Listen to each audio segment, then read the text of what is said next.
Hey guys, welcome back to Coffee and Questions. I'm so glad you could join us today. Grab a coffee, pull up a chair, and let's have a little conversation.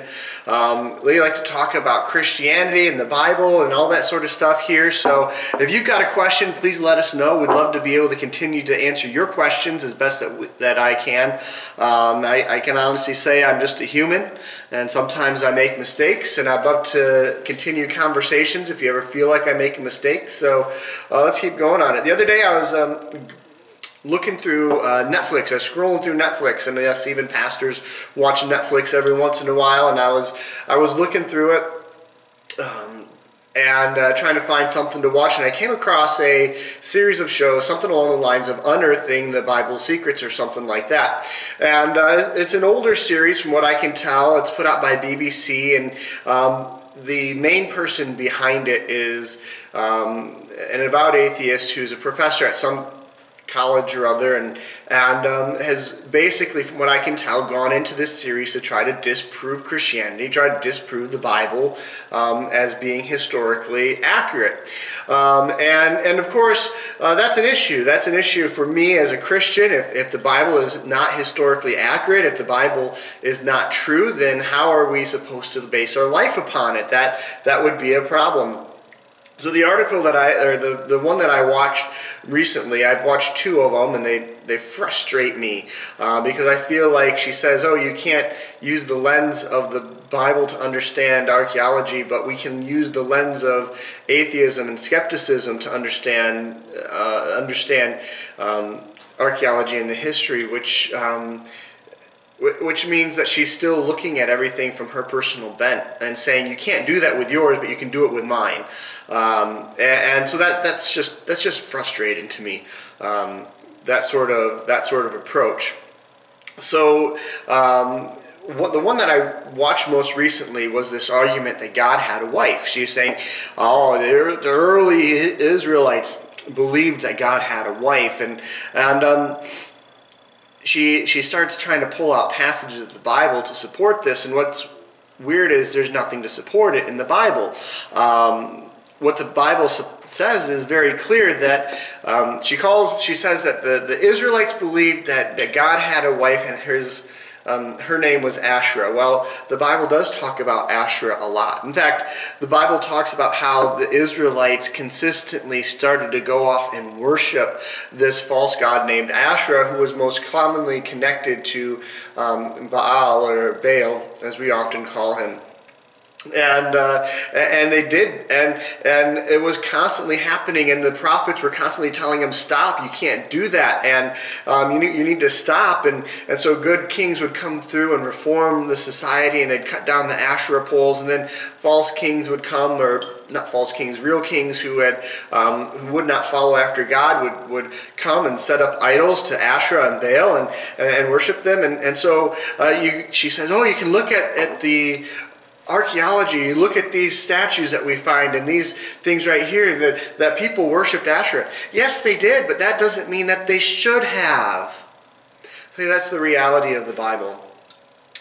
We know about stuff called syncretism in our world. We can look at how, any religion, when it comes into another area, it has dangers. There's dangers involved of having that religion mixed in with the other religions that are already there, and it just becoming another form of their current religion.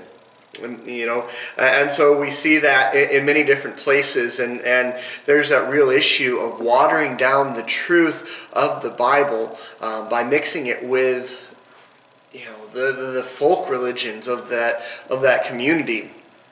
And that's exactly what we see.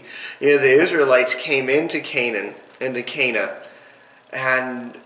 they upset the whole order of things, and they took over that land, and the people there had been just constantly worshiping these false gods, and the people around them continued to do that.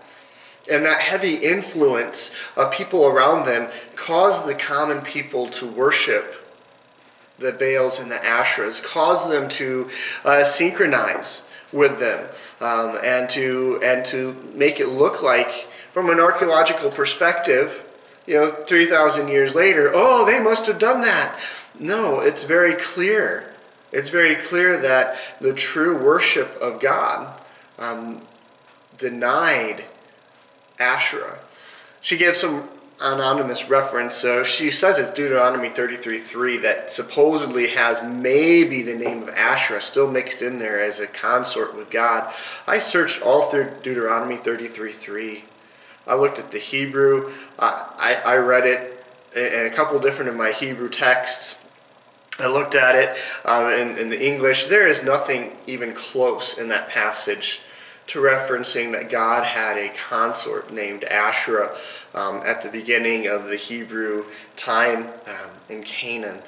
What we're looking at is a misguided person's attempt to try to undermine the Bible, to use what the Bible says was the mistakes of the Israelites as evidence that they really believed these sort of things. So no, the idea that God had this royal consort, a wife named Asherah, is an old argument that has been around for a long time and just crops up every once in a while and makes a big splash. But the reality is there is no real evidence to support it. There's nothing that's shown up to say, yep, this is definitely proof. Yeah, sure, there's lots of archaeological evidence of Asherah worship in the Bible, or in the Bible times, but that's because we know that they did. We know that they did. They're just not supposed to. I just want to encourage you that this is not true. God does not have a wife. God never had a wife in the Bible. He's always stood alone. He might have this royal council that he calls together of angels who are all lesser than him. They're all created beings, and he talks to them and says, hey, what you doing? Hey, I want you to go take care of this. But none of them stand at the level of God. None of them can challenge him for his place. None of them are ones that are at his level. And so the Bible does not support anything like that. They say, who is like God? Nobody. Nobody is like God. There's no one else. He is alone in who he is. And so I just wanted to assure you of that. So thanks for hanging out, guys, today. I'm glad that you took some time to listen to this video. And I hope to see you again next week. Thanks.